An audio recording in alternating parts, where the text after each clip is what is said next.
aho rigukura rikagira n'aho rikugeza, rikagira icyo rikubakamo muri uru rugendo. Kandi tujye kwizera niko tuzi, kuko ino minsi turimo nyamuneka twizere. Niba uwizera ntukibwire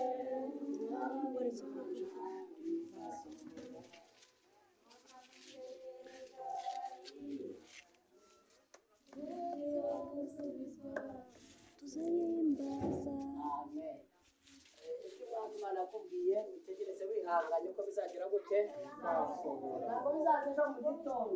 Yewe nkijijwe imyaka 20 ibyo yambwiye nkikizwa ntabwo ndabibona. None se kwishyuza imyaka ubayeho uhumeka, imyaka ubayeho uhumeka, uyu mwuka w'abazima batakongerera wabibona.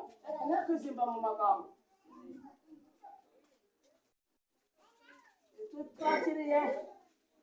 Twakiriye umusore ujya kutugezaho, n'umwe Imana yatumye, ntabwo nzi izina rye.